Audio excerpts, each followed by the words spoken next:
안녕하세요. 12월 17일 목요일 온라인 성경 통독 시작하도록 하겠습니다. 기도하겠습니다. 하나님 아버지 감사드립니다. 오늘도 우리를 말씀의 자리로 인도하여 주시니 감사합니다. 하나님 말씀을 통해서 오늘도 주님을 더 가까이 하고 우리 영혼이 살아나게 도와주옵소서. 예수님의 이름으로 기도합니다. 아멘. 오늘은 히브리서 1장부터 4장까지입니다. 히브리서는 저자는 알 수 없습니다. 기록 시기는 AD 64년에서 68년경에 기록되어 있고 대상은 유대인 그리스도인들에게 그들을 대상으로 기록했습니다. 지난 시간에 말씀드렸지만 AD 64년도에 로마의 네로가 로마의 화재가 나자 사람들이 네로에 의해서 불이 화재가 났다라고 이제 몰리자 그는 그리스도인들에게 그 화재 범인으로 지목하고 그들에게 누명을 씌우게 됩니다. 그래서 AD 64년부터 핍박이 시작됩니다. 그것 때문에 유대인이었다가 예수 그리스도를 믿었던 그리스도인들이 참 많은 이들이 배교를 하고 유대교로 다시 넘어가게 됩니다.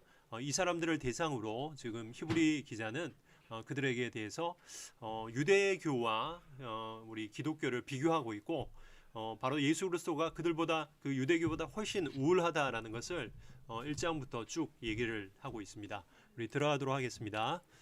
하나님께서 옛날에는 예언자들을 통하여 여러 번에 걸쳐 여러 가지 방법으로 우리 조상들에게 말씀하셨으나 이 마지막 날에는 아들을 통하여 우리에게 말씀하셨습니다. 하나님께서는 이 아들을 만물의 상속자로 세우셨습니다. 그를 통하여 온 세상을 지으신 것입니다. 그는 하나님의 영광의 광채시요 하나님의 본체대로의 모습이십니다. 그는 자기의 능력 있는 말씀으로 만물을 보존하시는 분이십니다. 그는 죄를 깨끗하게 하시고서 높은 곳에 계신 존엄하신 분의 오른쪽에 앉으셨습니다. 여기 개론해 보시면은 1장부터 4장까지 거의 4장까지 그리스도의 우월성에 대해서 언급하고 있습니다. 1장 1절부터 방금 읽은 3절까지 선지자들보다 우월하신 그리스도를 말하고 있고 4절부터 2장 18절부터까지 천사보다 우월하다. 당시 유대교인들에게 천사는 참 이제 신비한 존재였고 하나님의 상징이었고 참 어떤 사람들보다 우월하다라고 생각했지만 바로 오늘 히브리 기자는 예수 그리스도가 천사보다 훨씬 더 우월하다라는 것을 언급하고 있습니다. 3장 1절부터 4장 8절까지는 13절까지는 모세보다 우월하다. 모세 또한 유대인들에게 모세는 율법의 대명사였고 율법을 하나님께 받은 사람이었고 그래서 가장 존경하는 사람을 유대인들은 모세를 뽑을 정도로 모세는 그들에게 있어서 탁월한 사람이었지만 모세보다 훨씬 더 예수 그리스도는 우월하다는 것을 강조하고 있습니다. 4절입니다. 이제 천사들과 비교하고 있습니다. 그는 천사들보다 훨씬 더 높게 되셨으니 천사들보다 더 뛰어난 이름을 물려받으신 것입니다. 하나님께서 천사들 가운데서 누구에게 너는 내 아들이다. 내가 오늘 너를 낳았다 하고 말씀하신 적이 있습니까? 또 나는 그의 아버지가 되고 그는 내 아들이 될 것이다 하고 말씀하신 적이 있습니까? 그러나 자기의 맏아들을 세상에 보내실 때는 하나님의 천사들은 모두 그에게 경배하여라 하고 말씀하셨습니다. 또 천사들에 관해서는 성경에 이르기를 하나님께서는 천사들을 바람으로 삼으시고 시중꾼들을 불꽃으로 삼으신다 하였고 아들에 관하여서는 성경에 이르기를 하나님 주의 보좌는 영원무궁하며 공의의 막대기는 곧 주님의 왕권입니다. 주님께서는 정의를 사랑하시고 불법을 미워하셨습니다. 그러므로 하나님 곧 하나님께서는 주님께 즐거움의 기름을 부으셔서 주님의 동료들 위에 높이 올리셨습니다. 메시아를 말하죠. 그리스도를 말하죠. 기름 부음을 받았다라는 의미가 바로 메시아, 또 헬라어 그리스어로는 그리스도에게 담겨져 있죠. 바로 예수 그리스도를 구약에서 말하고 있습니다. 또 이렇게 말씀하셨습니다. 주님께서는 태초에 땅에 기초를 놓으셨습니다. 하늘은 주님의 손으로 지으신 것입니다. 그것들은 없어질지라도 주님께서는 영원히 존재하십니다. 그것들은 다 옷처럼 낡아질 것이요 주님께서는 그것들을 두루마기처럼 말아 치우실 것이며 그것들이 다 옷처럼 변하고 말 것입니다. 그러나 주님께서는 언제나 같으시고 주님의 세월은 끝남이 없을 것입니다. 그런데 하나님께서 천사 가운데서 누구에게 내가 내 원수들을 내 발 아래 굴복시킬 때까지 너는 내 오른쪽에 앉아 있으라 하고 말씀하신 적이 있습니까? 천사들은 모두 구원의 상속자가 될 사람들을 섬기도록 보내심을 받은 영들이 아닙니까? 히브리 기자는 우리가 이제 보이지 않게 하나님은 우리에게 천사를 보내시죠. 천사가 어떤 존재냐? 바로 하나님께서 어떤 하나님의 시중을 들도록 지은 바 된 존재들이 바로 천사인데, 여기 보면은 구원의 상속자, 저와 여러분을 말합니다. 모두 다 우리를 섬기도록 하나님은 천사들을 보내신다라는 것입니다. 그렇게 히브리 기자는 천사들의 어떤 존재에 대해서 이렇게 정의를 하고 있습니다. 2장입니다. 2장 들어가도록 하겠습니다. 계속해서 천사들과 예수 그리스도를 비교하고 있습니다. 그러므로 우리는 들은 바 더욱 굳게 간직하여 잘못된 길로 빠져드니 없어야 마땅하겠습니다. 천사들을 통하여 하신 말씀이 효력을 내어 모든 범행과 불순종하는 행위가 공정한 갚음을 받았거든 하물며 우리가 이렇게도 귀중한 구원을 소홀히 하고서야 어떻게 그 갚음을 피할 수 있겠습니까? 이 구원은 주님께서 처음에 말씀하신 것이요 그것을 들은 사람들이 우리에게 확증하여 준 것입니다. 그리고 하나님께서도 표징과 기이한 일과 여러 가지 기적을 보이시고 또 자기의 뜻을 따라 성령의 선물로 나누어 주심으로써 그들과 함께 증언하여 주셨습니다. 하나님께서는 지금 우리가 말하는 장차 올 세상을 천사들의 지배 아래 두신 것이 아닙니다. 어떤 이가 성경 어디가에서 이렇게 증언하였습니다. 사람이 모시기에 주님께서 그를 기억하시며 인자가 모시기에 주님께서 그를 돌봐 주십니까? 주님께서 그를 잠시 동안 천사들보다 못하게 하셨으나 영광과 존귀의 멸관을 그에게 씌워 주셨으며 만물을 그의 발 아래에 복종시키셨습니다. 예, 이건 시편 말씀, 시편 아마 8편 정도 될 겁니다. 8편의 말씀하고 있죠. 네, 이제 히브리 기자는 아마 이걸 이렇게 언급하다가 기억이 잘 안 나나 봅니다. 성경 어디엔가 이렇게 증언하였습니다. 시편에 대해서 또 하나님의 아들 예수 그리스도에 대해서 또 천사들에 대해서 요 어떤 관계에 대해서 말씀하고 있죠. 하나님께서는 만물을 사람에게 복종시키심으로써 그게 복종하지 않은 것이라고는 아무것도 없게 하신 것입니다. 그러나 지금 우리가 보기로는 아직도 만물이 다 그에게 복종하고 있는 것은 아닙니다. 예수께서 다만 잠시 동안 천사들보다 낮아지셔서 죽음의 고난을 당하심으로써 영광과 존귀의 멸관을 받으신 것을 우리가 봅니다. 그러나 하나님의 은혜로 모든 사람을 위하여 죽음을 맛보셔야 했습니다. 하나님께서 만물을 창조하시고 만물을 보존하신 분이십니다. 그러므로 하나님께서 많은 자녀를 영광에 이끌어 이실 때 그들의 구원의 창시자를 고난으로서 완전하게 하신다는 것을 당연한 일입니다. 천사들하고 계수해서 비교하고 있죠. 거룩하게 하신 분과 거룩하게 되는 사람들은 모두 한 분이신 아버지께 속합니다. 그러므로 예수께서는 그들을 형제 자매라고 부르시기를 부끄러워하지 않으셨습니다. 그리하여 그분은 내가 주님의 이름을 내 형제 자매에게 선포하며 회중 가운데 주님을 찬미하겠습니다 하고 말씀하시고 또 나는 그를 신뢰하겠습니다 하고 말씀하시고 보십시오 내가 여기에 있습니다. 또 하나님께서 내게 주신 자녀들이 여기에 있습니다 하고 말씀하셨습니다.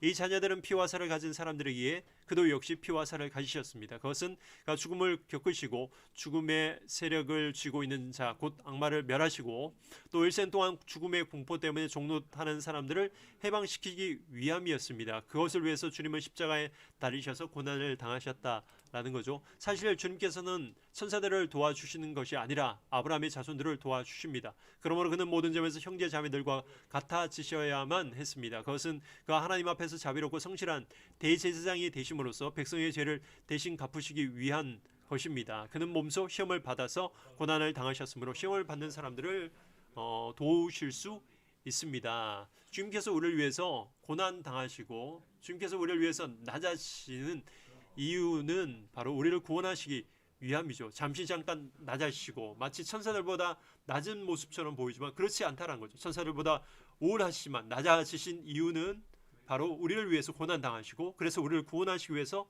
우리를 위해서 낮아지신 것이지 그래서 잠시 잠깐 어떤 낮아진 것이지 천사들보다 못한 분이 아니다라는 것입니다. 그래서 천사들보다 훨씬 더 유대인들이 생각하는 그 천사는 굉장히 높은 존재입니다. 그러나 그 천사보다 더 높은 분이 바로 예수 그리스도다라는 것을 지금 비교하고 있는 것입니다. 히브리서 3장입니다. 3장부터는 이제 모세와 예수 그리스도에 대한 비교, 모세보다 훨씬 우월하다라는 것을 강조하고 있습니다. 그러므로 하늘의 부르심을 함께 받은 거룩한 형제 자매 여러분, 우리가 고백하는 신앙의 사도요 대제사장이신 예수를 깊이 생각하십시오. 예, 깊이 생각하는 거죠. 계속해서 그리스도에 대해서 말을 하고 있고 12장 1절에 보면은 예수 그리스도를 또 바라보자라는 말씀이 있습니다. 계속해서 깊이 생각하라, 예수 그리스도를 바라보자, 생각하라. 이것이 히브리 기자가 계속해서 강조하고 있는 어떤 단어 어떤 문장입니다. 이 예수는 모세가 하나님의 온 집에 성실했던 것과 같이 자기를 세우신 분께 성실하셨습니다. 집을 지은 사람이 집보다 더 존귀한 것과 같이 예수는 모세보다 더 큰 영광을 누리기에 합당한 분이십니다. 예수님 십자가에 달리시면서 내려오지 않으시고 정말 성실하게 십자가를 감당했다라는 거죠. 모세보다 더 우월하다는 거죠. 집을 지은 사람이 집보다 더 존귀한 것 같이 예수는 모세보다 더 큰 영광을 누리기에 합당하신 존귀한 분이라는 거죠. 어떤 집이든지 어떤 사람이 짓습니다. 그러나 모든 것을 지으신 분은 하나님이십니다. 모세는 하나님께서 장차 말씀하시려는 것을 증언하기 위한 일꾼으로서 하나님의 온 집안 사람에게 성실하였습니다. 그러나 예수 그리스도는 아들로서 그 집의 주인으로서 하나님의 집안 사람들을 성실하게 돌보셨습니다. 우리가 그 소망에 대하여 확신과 자부심을 지니고 있으면 우리는 하나님의 집안 사람입니다. 그러므로 성령이 이와 같이 말씀하셨습니다. 오늘 너희가 그의 음성을 듣거든 너희 조상들이 광야에서 시험받는 날에 반역한 것과 같이 너희 마음을 완고하게 하지 말아라. 거기에서 그들이 나를 시험하여 보았고 40년 동안이나 내가 하는 일들을 보았다. 그러므로 나는 그 세대에게 분노해서 말하였다. 그들은 언제나 마음이 미혹되어서 내 길을 알지 못하였다. 내가 진노하여 맹세한 대로 그들은 결코 내 안식에 들어오지 못할 것이다. 형제자매 여러분, 여러분 가운데서 믿지 않는 악한 마음을 품고서 살아계신 하나님을 떠난 사람이 아무도 없도록 여러분은 조심하십시오. 오늘이라고 하는 그날 서로 권면하여 아무도 죄의 유혹에 빠져 완고하게 되지 않도록 하십시오. 우리가 처음 믿을 때에 가졌던 확신을 끝까지 가지고 있으면 우리는 그리스도께서 주시는 구원을 함께 누리는 사람이 될 것입니다. 오늘 너희가 그의 음성을 듣고는 반역하던 때와 같이 광야에서 반역하던 사람들이 있었죠. 그때와 같이 너희 마음을 완고하게 하지 말아라 하시는 말씀이 있는데 듣고서도 하나님께 반역한 사람들이 누구였습니까? 모세의 인도로 이집트에서 나온 사람들 모두가 아니었습니까? 하나님께서 40년 동안 누구에게 진노하셨습니까? 죄를 짓고 시체가 되어서 광야에 쓰러진 그 사람들이 아닙니까? 하나님께서는 누구에게 하나님의 안식에 들어가지 못하리라고 맹세하셨습니까? 순종하지 않은 사람들에게 하신 것이 아닙니까? 지금 모세 이야기 나오고 안식 나오잖아요.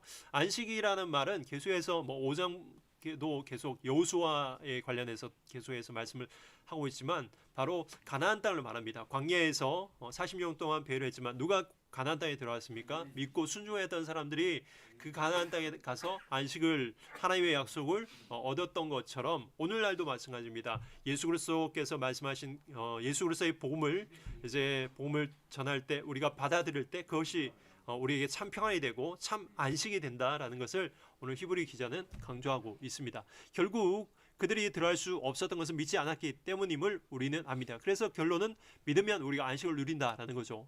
4장입니다. 4장도 계속해서 모세보다 우월하신 예수 그리스도를 말하고 있습니다. 그러므로 하나님께서 주신 안식에 들어가리라는 약속이 아직 남아있는 동안에 여러분 가운데서 거기에 미치지 못한 사람이 아무도 없도록 두려운 마음으로 조심하고 계속해서 복음을 받아들이고 예수 그리스도를 내 마음에 우울한 분으로 받아들이라는 거죠. 그들이나 우리나 기쁜 소식을 들은 것은 마찬가지입니다. 이 히브리 기자가 모든 사람들이 지금 기쁜 소식, 복음을 들었다는 거죠. 그런데 그들은 그 말씀이 그들에게 아무런 유익이 되지 못한 이유는 그 말씀을 듣고서도 그들은 믿음과 결합시키지 않았기 때문이라는 거죠.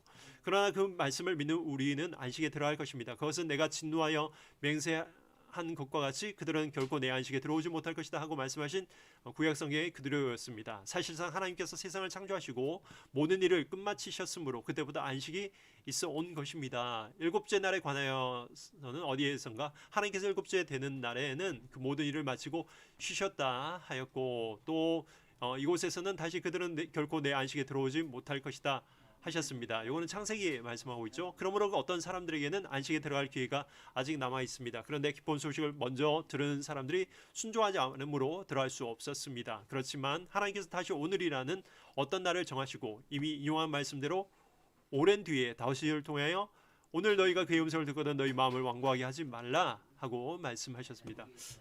히브리서는 드렸지만 유대인이었던 그리스도인들에게 보낸 편지이기 때문에 계속해서 구약 성경을 굉장히 많이 인용하고 있습니다. 요거는 오타가 났네요. 8절입니다. 여호수아가 그들에게 안식을 주셨더라면 하나님께서는 그 뒤에 다른 날이 있으리라는 것을 말씀하시지 않았을 것입니다. 그러니 하나님의 백성에게는 안식하는 일이 아직 남아 있습니다. 하나님께서 주실 안식에 들어가는 사람은 하나님이 자기 일을 마치고 쉬신 것과 같이 그 사람도 자기 일을 마치고 쉬는 것입니다. 그러므로 우리는 이 안식에 들어가기를 힘씁시다. 예, 어떻게 하면 안식에 들어갑니까? 예수님께서 가장 우러하시는 분이라는 것을 믿고 그분을 받아들일 때 누구든지 평안함, 참 쉼을 얻는다라는 거죠. 마태복음 11장 28절처럼 수고하고 무거운 짐진 자들아 다 내게로 오라. 내가 너희를 쉬게 하리라, 안식하게 하리라. 이것이 적용된다라는 거죠. 아무도 그와 같은 불순종의 본을 따르다가 떨어져 나가는 일이 없도록 해야겠습니다. 하나님의 말씀은 살아있고 힘이 있어 어떤 양날 칼보다 더 날카롭습니다. 그래서 사람 속을 꿰뚫어 혼과 영을 갈라내고 관절과 울수를 갈라놓기까지 하며 마음의 품은 생각과 의도를 밝혀냅니다. 하나님 앞에는 아무 피조물이라도 숨겨진 것이 없고 모든 것이 그의 눈앞에 별고숭이로 드러나 있습니다. 우리는 그의 앞에 모든 것을 드러내 놓아야 합니다. 그러나 우리에게는 하늘에 올라가신 위대한 대제사장이신 하나님의 아들 예수가 계십니다. 그러므로 우리의 신앙 고백을 굳게 지킵시다. 우리의 대제사장, 히브리서는 이따가 우리 5장, 6장 또 이후에 계속해서 대제사장에 대해서 말씀하고 있습니다. 여기서도 대제사장은 예수님은 우리의 연약함을 동정하지 못하시는 분이 아닙니다. 대제사장은 백성들을 대표해서 하나님과 만나는 사람이잖아요. 그래서 예수님은 우리를 대신해서 죄를 지은 우리를 대신해서 바로 하나님과 만남을 이어주는 분이 바로 대제사장인데 그분이 바로 예수 그리스도. 이따가 이제 이후의 말씀에도 보면 대제사장과 예수님에 대해서 비교하고 있습니다. 예수님은 가장 탁월한 대제사장. 히브리 유대인들의 대제사장은 1년에 한 번씩 계속해서 바꿔지만 그 예수 그리스도는 영원한 대제사장이다라는 것을 이후의 말씀에 또 언급하고 있습니다. 그는 모든 점에서 우리와 마찬가지로 시험을 받으셨지만 죄는 없으십니다. 그러므로 우리는 담대하게 은혜의 보좌에 예수 그리스도가 가장 탁월한 대제사장이라는 것을 믿고 모세보다 탁월하고 천사들보다 탁월하고 선지자들보다 훨씬 더 탁월한 분이라는 것을 믿고 그분을 의지해서 하나님 보좌 앞에 나가라는 거죠. 그리하여 우리가 자비를 받고 은혜를 입어서 제때에 주시는 도움을 받도록 합시다. 오늘은 여기까지 하고요. 다음 주 화요일 날 다시 뵙도록 하겠습니다.